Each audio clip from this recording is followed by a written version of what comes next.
मसीह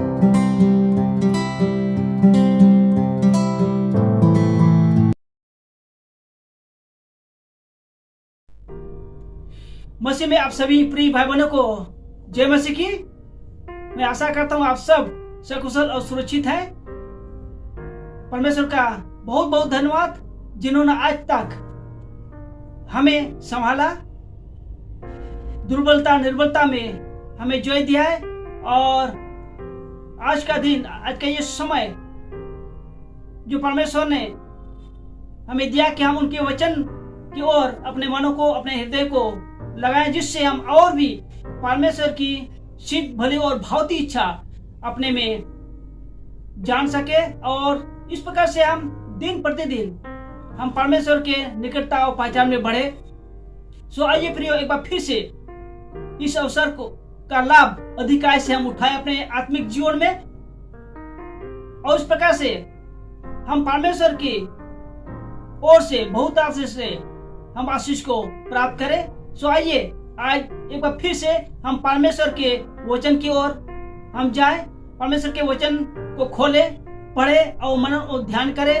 और मैं आशा करता हूं आप जितने आप सुन रहे हैं बिल्कुल अंत तक आप बने रहिए, वीडियो को अंत तक देखिए। और जब आप यदि नए हैं तो आपसे निवेदन है, जरूर आप इस वीडियो को सब्सक्राइब कीजिए, लाइक कीजिए, शेयर कीजिए और इस प्रकार से आप अपने संग संग कई जनों के उद्धार के कारण बनेंगे, शांति कारण बनेंगे। सो प्रियो, आइए हम देखिए परमेश्वर के पवित्र वचन बाइबल से। वो हमें मिलेगा यूहन्ना रचित सुसमाचार, नए नियम से यूहन्ना रचित सुसमाचार 14 अध्याय और 15 से लेकर हम 17 पद तक हम पढ़ेंगे और इसी पर हम मनन और ध्यान करेंगे, जो इस प्रकार से लिखा है। यदि तुम मुझसे प्रेम करते हो तो मेरी आज्ञाओं का पालन करोगे और मैं पिता से विनती करूंगा और वो तुम्हें एक और सहायक देगा कि वो सदा तुम्हारे साथ रहे, अर्थात सत्य का आत्मा, जिसे संसार ग्रहण नहीं कर सकता क्योंकि वो उसे ना देखता है और ना जानता है, परंतु तुम उसे जानते हो और वो तुम्हारे साथ रहता है और तुम में होगा। परमेश्वर के आशीष इस वचन के पढ़े और सुने जाने पर हो।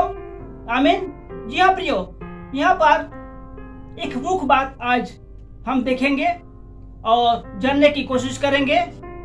वो हमें मिलेगा 17वें पद में, जो परमेश्वर ने हर एक परमेश्वर के विश्वासी जन के लिए यह प्रतिज्ञा की है। वो है सत्य का आत्मा।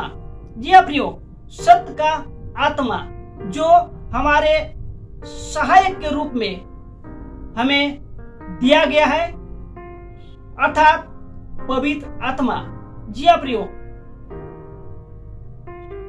जो परमेश्वर ने हमें हमारे आत्मिक जीवन में निरंतर उनके निकटता, उनके पहचान में बढ़ने के लिए हमारी अगुवाई करते हैं, हमारी सहायता करते हैं। आज हम इसी पर हम मनन और ध्यान करेंगे। जब हम इफिसियों की पुस्तक 4 अध्याय और 30 पद को हम देखते हैं, परमेश्वर अपने वचन के द्वारा हमें क्या बताते हैं। इस प्रकार से लिखा है, परमेश्वर के पवित्र आत्मा को शोकित मत करो, जिससे तुम पर छुटकारे के दिन के लिए छाप दी गई है। जी हाँ प्रियो, ये जो सहायक के रूप में सत्य का आत्मा था, पवित्र आत्मा परमेश्वर ने हमें दिया है, हम उसे शोकित ना करें। वर्तमान समय में जब हम अपने जीवन को व्यतीत करते हैं, कई बार इसकी घटी हम अपने जीवन में पाते हैं या हम सुनते हैं। कई बार छोटी छोटी बातों को लेकर हम दुखी होते हैं, निराश होते हैं, और इस प्रकार से अपने संग संग जो हमारे घर के बाकी सदस्य हैं या हम अपने घर से जो बाहर निकलते हैं पड़ोसी हैं या जहां पर हम कार्य करते हैं, अपने संग संग उनको भी हम शोकित करते हैं। परमेश्वर की भली इच्छा ये नहीं है कि हम उस पवित्र आत्मा को जिसे परमेश्वर ने हमें सहायक के रूप में दिया है, हम शोकित होने दे और ना अपने संग संग दूसरों को शोकित होने दे। इस संदर्भ में यदि हम देखें पहला थिस्सलुनीकियों उसका 5 अध्याय का 19 पद में भी हम वहां पर देखते हैं जो लिखा है, आत्मा को ना बुझाओ। जी हाँ प्रियो, ये परमेश्वर की भली इच्छा है। सो इसी बात पर हम और आगे बढ़े। हमने इस विषय पर 4 पॉइंट लिया है जो पवित्र आत्मा किस प्रकार से हमारी सहायता करते हैं। हम इस 4 बात को आज हम देखेंगे, 4 बातों को देखेंगे। जो पहला हम देख सकते हैं इस प्रकार से है, पवित्र आत्मा पवित्रता की आत्मा है। जी हाँ प्रियो, पवित्र आत्मा पवित्रता की आत्मा है जो हमें आत्मिक जीवन में जो भी कमी घटी है उससे निकलने की सहायता करते हैं और हम दिन प्रतिदिन पवित्रता की ओर बढ़ते जाते हैं, जो हमें मिलेगा रोमियो उसका 1 अध्याय का 4 पद में।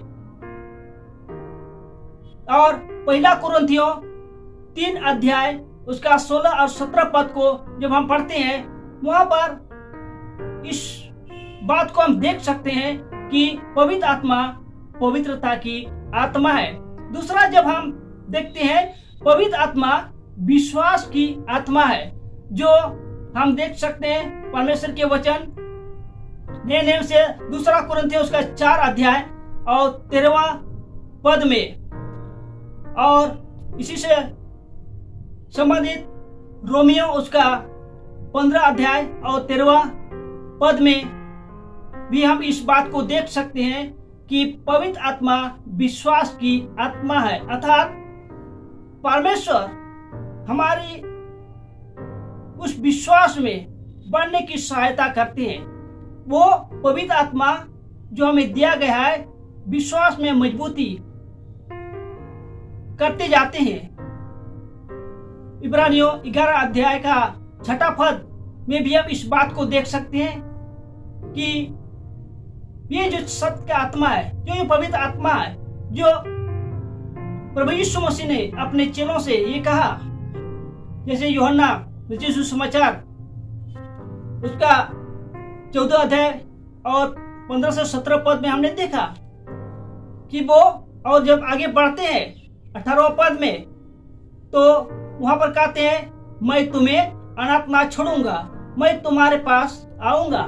जी हाँ प्रियो, ये परमेश्वर की प्रतिज्ञा है और उस प्रतिज्ञा को हमने पाया है, और इस प्रकार से हम विश्वास में मजबूत होते जाते हैं।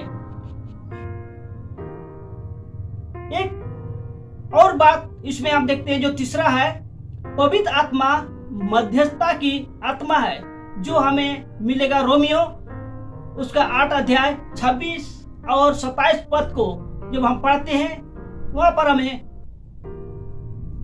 मिलता है कि परमेश्वर और हमारे बीच में वो पवित्र आत्मा मध्यस्थता करता है, और इस प्रकार से हम परमेश्वर में जय पाते जाते हैं, जो हमारी ये सहायक है।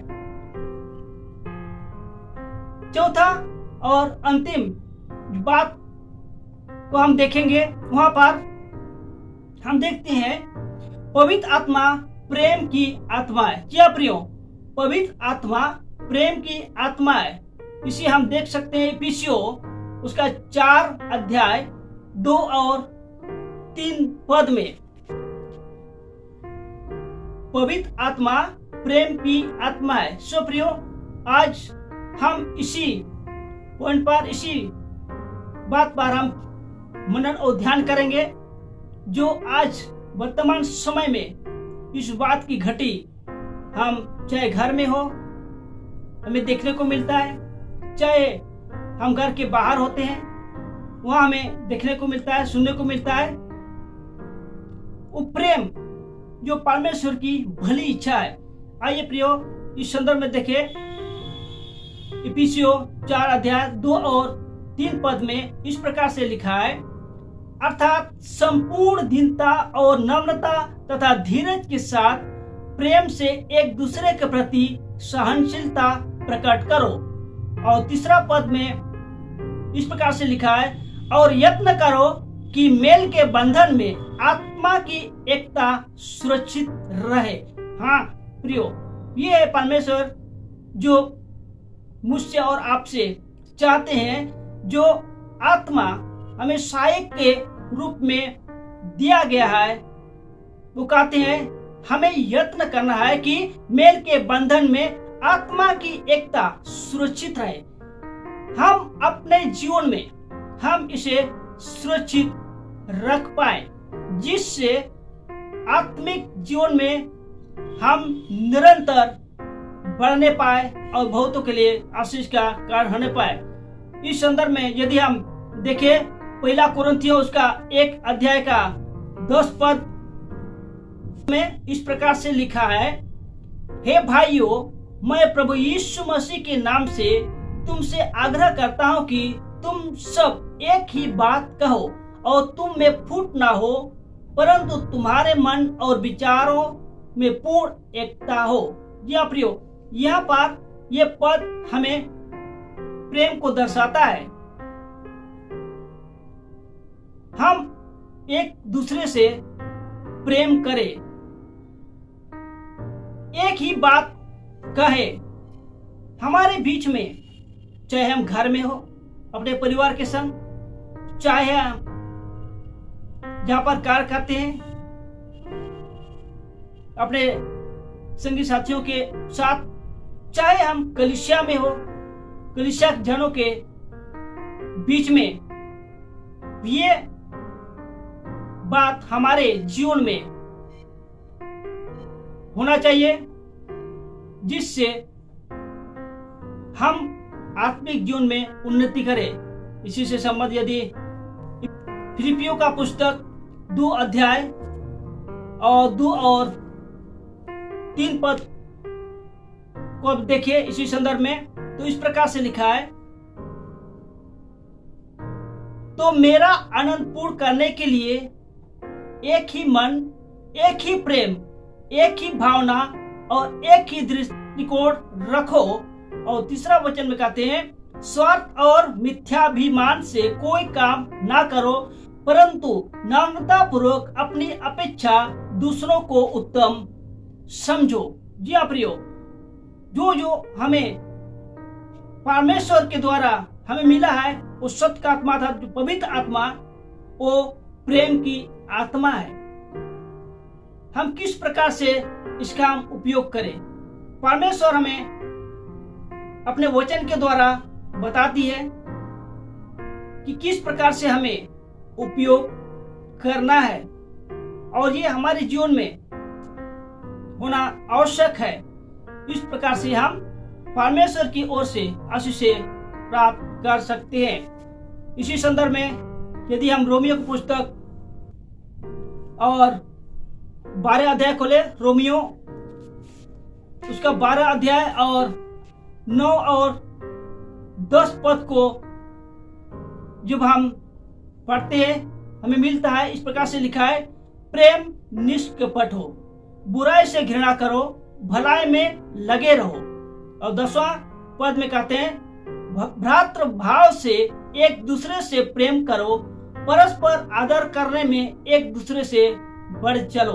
जी हाँ प्रियो, ये आत्मा हमें प्रेम की ओर बढ़ाते हैं, हमें एक दूसरे को बांधते हैं प्रेम में, जिससे दिन प्रतिदिन हम परमेश्वर के निकटता और पहचान में बढ़ते हुए बहुतों के लिए आशीष का कारण बने। इस संदर्भ में एक और हम पद देख सकते हैं जो हमें मिलेगा पहला यूहन्ना उसका 3 अध्याय और पहला पद, जो इस प्रकार से लिखा है, देखो पिता ने हमें कैसा महान प्रेम प्रदान किया है कि हम परमेश्वर की संतान कहलाए, और वही हम है। इस कारण संसार हमें नहीं जानता, क्योंकि संसार ने उसे भी नहीं जाना। जी हाँ प्रियो, पिता ने हमें कैसा महान प्रेम प्रदान किया है, अर्थात सत्य का आत्मा, पवित्र आत्मा जो हमारे सहायक के रूप में है कि हम कैसे प्रेम से प्रेम करें एक दूसरे को। जिस प्रकार से पिता ने हमसे प्रेम किया है, परमेश्वर की भली इच्छा ये है, उनकी सिद्ध इच्छा ये है कि हम भी ऐसा ही एक दूसरे से प्रेम करें। 13 और 14 पद में हम पाते हैं, इस प्रकार से लिखा है, भाइयों यदि संसार तुमसे घृणा करता है तो आश्चर्य ना करना। 14 वचन में इस प्रकार कहते हैं, हम जानते हैं कि हम मृत्यु से पार होकर जीवन में आ पहुंचे हैं, क्योंकि हम भाइयों से प्रेम रखते हैं। वह जो प्रेम नहीं रखता मृत्यु में बना रहता है। हाँ प्रियो, हम यहाँ पर सीख सकते हैं, संसार हमसे घृणा कर सकता है, इसमें कोई आश्चर्य की बात नहीं है। हमें ध्यान देना है, हमें स्मरण रखना है कि परमेश्वर ने मुझे सत्य का आत्मा अर्थात पवित्र आत्मा जो प्रेम का आत्मा है हमें प्रदान किया है। हम उस प्रेम में आगे बढ़े, और यहाँ पर हम हर एक के लिए आनंद का कारण है, आनंद का विषय है, जो हमने 14 पद में देखा कि हम जानते हैं कि हम मृत्यु से पार होके जीवन में आ पहुंचे हैं। कैसे जीवन में आ पहुंचे हैं, किस प्रकार से हम कह सकते हैं जीवन में आ पहुंचे हैं, आगे लिखा है, क्योंकि हम भाइयों से प्रेम रखते हैं। हालेलुया। यह प्रियो, जब हम भाइयों से प्रेम करते हैं, इसी से हम जाने जाते हैं कि मृत्यु से पार होकर हम जीवन में आ पहुंचे हैं। परंतु आगे जब हम बढ़ते हैं तो वहां पर क्या देखते हैं, यदि हम भाइयों से प्रेम नहीं करते तो हम उसी मृत्यु में पड़े रहते हैं। परमेश्वर नहीं चाहते हम उस मृतक अवस्था में हम पड़े रहे, उसी में अपने जीवन को व्यतीत करें, परंतु परमेश्वर की भली इच्छा ये है कि उस जीवन को जो परमेश्वर ने हमसे प्रतिज्ञा की देने की हम प्राप्त करें। इस संदर्भ में हम एक और पद हम देख सकते हैं, वो हमें मिलेगा यूहन्ना रचित सुसमाचार उसका 13 अध्याय 34 और 35वां पद, जो इस प्रकार से लिखा है, मैं तुम्हें एक नई आज्ञा देता हूं कि तुम एक दूसरे से प्रेम रखो। जैसा मैंने तुमसे प्रेम रखा है वैसे ही तुम भी एक दूसरे से प्रेम रखो। 35वां पद में इस प्रकार से लिखा है, यदि तुम आपस में प्रेम रखोगे तो इसी से सब जानेंगे कि तुम मेरे चेले हो। हालेलुया। यह प्रियो, यदि हम भाइयों से प्रेम रखते हैं तो इसी से हम जाने जाएंगे। हमें किसी को बताने की जरूरत नहीं है कि मैं प्रभु यीशु मसीह का शिष्य हूं, मैं प्रभु यीशु मसीह के पीछे चलता हूं, चलती हूं, परंतु लोग स्वयं हमारी पहचान करेंगे कि ये भाई, ये बहन या ये परिवार कौन है, वो जानेंगे हम यीशु के चेले हैं। जी प्रियो, प्रेम की प्रतिफल आइए हम देखिए। यदि कहा है सामने वाला तो कभी मुझसे प्रेम करते नहीं, प्रेम से बात करते नहीं, मैं क्यों करूं, मैं उससे प्रेम क्यों करूं? नहीं प्रियो, परमेश्वर की भली इच्छा ये नहीं है। जब हम एक दूसरे से प्रेम रखते हैं, एक दूसरे को प्रेम करते हैं, उसका प्रतिफल है। क्योंकि पिछले वीडियो में परमेश्वर ने मेरे मुख से ये सब निकाले थे कि हर एक कार्य का प्रतिफल है। आज यदि हम एक दूसरे से प्रेम रखते हैं, एक दूसरे से प्रेम करते हैं, उसका भी प्रतिफल है, वो हमें मिलेगा। पतरस के पहले पत्री 4 अध्याय और 7 और 8 पद आइए हम देखें। पहला पतरस 4 अध्याय का 7 और 8 पद इस प्रकार से लिखा है, सब बातों का अंत निकट है, अतः समझदार होकर प्रार्थना के लिए तत्पर रहो। सबसे बढ़कर एक दूसरे के प्रति प्रेम में सरगर्म रहो, क्योंकि प्रेम असंख्य पापों को ढांप देता है। हालेलुया। यह प्रियो, ये है जब हम एक दूसरे से प्रेम रखते हैं, जब हम एक दूसरे से प्रेम करते हैं, उस प्रेम का प्रतिफल परमेश्वर की ओर से जी है कि जब हम प्रेम रखते हैं तो प्रेम असंख्य पापों को ढांप देता है।